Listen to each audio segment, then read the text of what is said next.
Dans l'épisode d'Un si grand soleil du vendredi 23 juin 2023, Claudine Wilkening, se confie à Alix, Nadia Fossier, au sujet de Delarive. Alors qu'elle soupçonnait Margot, Clara Botte, d'avoir causé la perte de son client, elle se demande désormais si Johanna, Aurore Delplace, ne serait pas derrière tout ça. En arrivant au cabinet, Margot se confond en excuses auprès de sa supérieure. Elle s'énerve énormément pour ce qu'il cesse de passer, même si elle affirme n'avoir ajouté aucun document à la pile qu'elle était censée envoyer par courrier. De son côté, Guillaume, Manuel Blanc, questionne Johanna. Il la soupçonne d'avoir envoyé les documents à charge contre Delarive au tribunal pour se venger de Claudine. Johanna nie en bloc, mais cela ne convainc pas son oncle à 100%. En parallèle, Serge Levard, Laurent Fratal, reçoit Océane Thierry et lui apprend qu'en retirant sa plainte, elle recevra 50% des royalties générées depuis la mise en vente de sa lampe. Il lui a négocié 50 000 € minimum ainsi que la certitude d'être reconnu comme unique auteur de la lampe. Delarive, lui, va être condamné pour contrefaçon. Le soir venu, Levard emmène Laetitia, Shirley Bousquet, à l'opéra et lui annonce avoir acheté des billets pour rendre visite à Camille, Léonida en la mort, à Séoul. Claire explore une nouvelle piste pour retrouver Victor de son côté. Théo, Gary Gainer, demande à Claire, Mélanie Maudran, et Florent, Fabrice Deville, de lui prêter 1 000 € pour les sauvages. En l'absence de Victor, Bertrand Farge, ils n'ont plus assez de trésorerie. Florent n'est pas contre, mais commence à s'inquiéter du sort de son beau-père.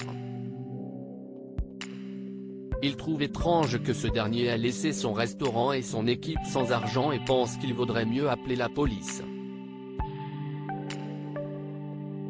Claire, elle, désapprouve.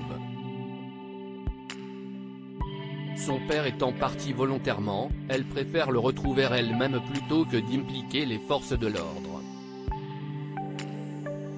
Sur le conseil d'Alex, Benjamin Bourgois, Manu, Moïse Santamaria, passe aux sauvages pour voir Victor, Bertrand Farge, qu'il n'arrive pas à joindre.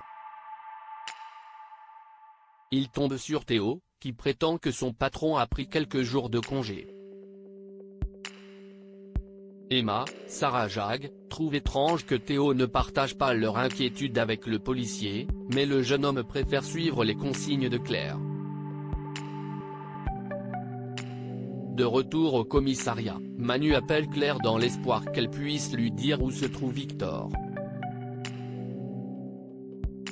L'infirmière prétend que son père est parti en randonnée dans les Pyrénées et en profite pour demander au policier ce qu'il lui veut. Manu évoque Laurence Roussillon, ce qui met la puce à l'oreille de Claire. En cherchant sur internet, elle découvre que Roussillon est une braqueuse multirécidiviste arrêtée en 2016. Hélène retombe dans ses travers. Ulysse, Maxence Victor, a fini de vieillir la lettre codée par Hélène, Sophie Letellier, et la lui montre, ainsi qu'à Alix. La galériste est ravie, mais Hélène ne partage pas son enthousiasme. Elle est préoccupée par la rencontre de Victor et Christian et cherche à en savoir plus auprès d'Alix. Toutefois, cette dernière se montre évasive.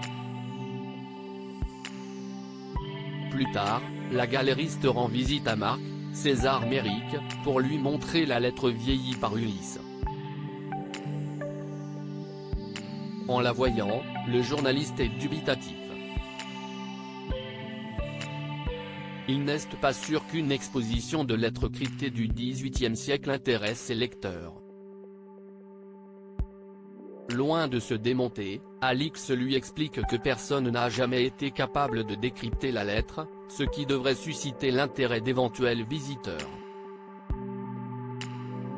Mark lui propose de publier une photo de la lettre et de proposer au lecteur de la décrypter. Le soir venu, Hélène se retrouve seule et prépare minutieusement des instruments de torture réservés à Christian.